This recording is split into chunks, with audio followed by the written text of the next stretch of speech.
Eliza was a quiet, introverted 10-year-old girl living in a small town with her grandfather. Life had already placed heavy burdens on her young shoulders. After losing her parents in a car accident, her grandfather became her only family. But he had been ill for a long time and needed surgery, which they couldn't afford. Every day, Eliza watched her grandfather grow weaker, and with a heavy heart, she went to school.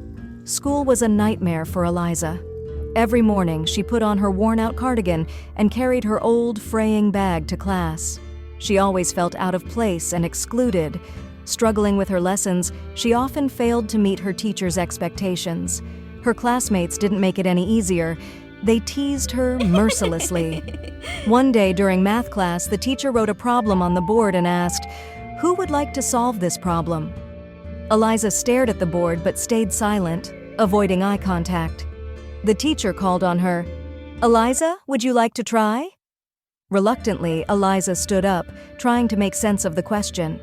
Her hands trembled as she whispered, I don't want to." The classroom erupted in laughter, led by a girl named Chloe, the one who teased Eliza the most. Chloe smirked and said, "Of course you can't solve it, you're just stupid." Chloe didn't stop there. She looked at Eliza's worn-out clothes and mocked, "And look at that cardigan. Are you going to become a doctor with those rags? Or maybe you'll just heal people with your poverty?" The laughter stung, and Eliza sat down, hiding her tears. That day, she felt lonelier than ever. As Chloe passed her, she sneered, "Doctor, first, learn how to read the board." That evening, Eliza sat by her grandfather. Tears welled up in her eyes as she said, "Grandpa, I'm so stupid. Everyone says so. But I want to be a doctor one day, to help people like you. How can someone as dumb as me ever do that?" Her grandfather gently stroked her hair with his trembling hands. "No, Eliza, never say that. If you believe in yourself, you can achieve anything. You become what you believe." But her grandfather's health declined rapidly. One morning, Eliza lost him. His last words echoed in her mind. "Remember, my dear, you become what you believe." Left alone, Eliza was placed in an orphanage. The early days were tough, but Miss Sophia, a kind caretaker, noticed something unusual about Eliza.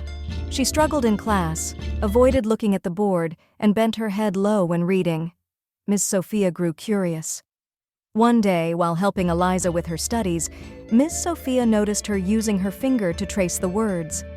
"Eliza," she asked gently, "can you see the letters properly?" Eliza hesitated.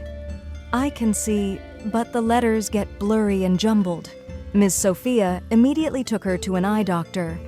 After a thorough exam, the doctor said, "This girl has a vision problem. She needs glasses." When Eliza received her glasses, her world changed overnight. For the first time, the board was clear, books were readable, and the colors around her seemed brighter. She didn't yet realize how much her life was about to transform. The next morning, Eliza walked into school wearing her new glasses. Chloe smirked.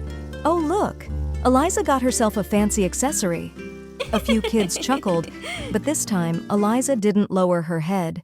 She looked straight at Chloe, said nothing, and focused on her lesson. During math class, the teacher asked, "Who would like to solve this problem?" To everyone's surprise, Eliza raised her hand. The room fell silent. She walked to the board and solved the problem confidently.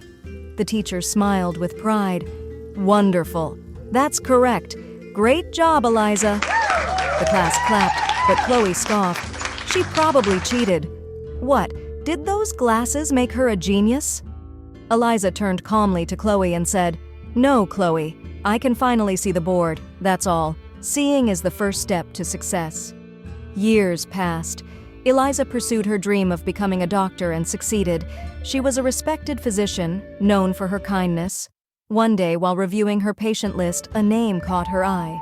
Chloe Williams. The name stirred memories of her school days. Could this be that Chloe? She wondered. When Chloe walked into her office, Eliza recognized her immediately, though Chloe didn't seem to realize who Eliza was. Chloe looked tired and desperate. "I need treatment, but I can't afford it," she admitted. Eliza smiled gently. Chloe, you don't need to worry about the cost. I'll take care of it. Chloe looked up in shock. You'd really do that? Eliza's smile widened. Chloe, don't you recognize me? Chloe studied her face, and realization dawned. Eliza? Is it really you? Tears filled her eyes. She lowered her head. I'm so sorry for how I treated you. Eliza embraced her warmly. The past doesn't matter, Chloe. What matters is who we are now and how we help each other. That day, Eliza began Chloe's treatment, remembering her grandfather's words. You become what you believe. Once again, she was reminded that kindness has the power to change everything.